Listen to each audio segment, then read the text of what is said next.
Andito na naman po tayo sa araw ng Sabado. Una sa lahat, tayo magpapasalamat sa ating pong may kapal. Bakit kamo?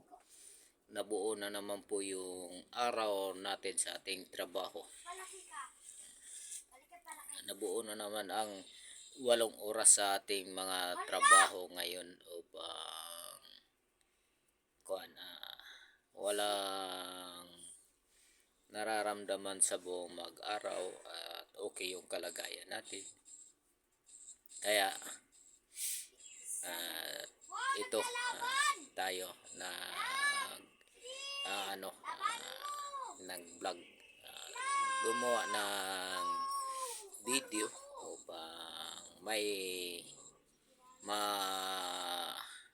itanim natin kay Facebook Meta.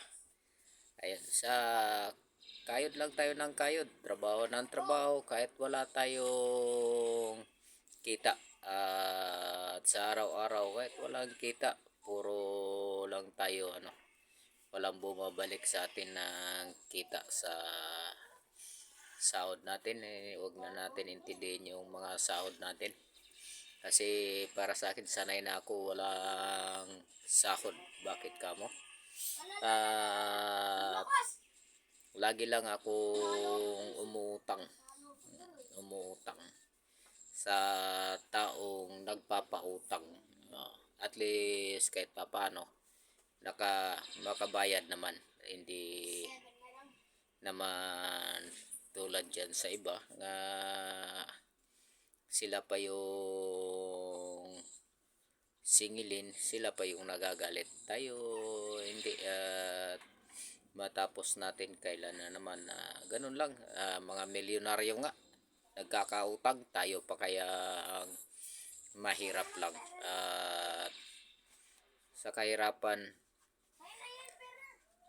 na nakakain naman kahit papano ng 3 beses, ganon. Pag nagtitipid ka 2 beses sa isang araw,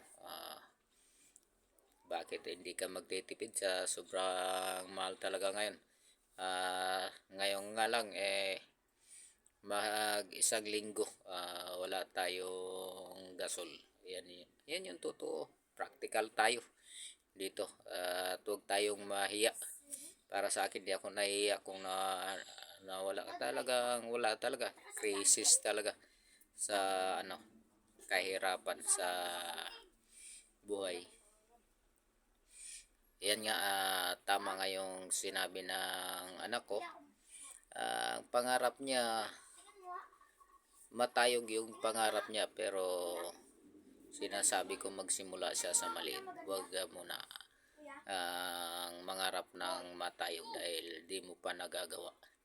Gawin mo muna sa maliit bago ka mangarap sa magsimula muna sa maliit. Tayong lahat ay basta bigyan ng mabang buhay ng Panginoon, giginhawa tayo. Lagi tayong binibigyan ng resistensya at maginhawa sa buhay. Ano itong maginhawa sa buhay? Itong maginhawa sa buhay ay buhay na walang hanggan na kapalit. Alagaan lang natin yung sarili. Andun yung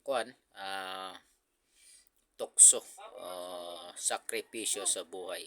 Kunting tiis lang pagsasakripisyo para mabigyan ng lunas. Thank you sa inyong lahat at sa inyong panonood. Comment lang po tayo sa ating comment section sa baba.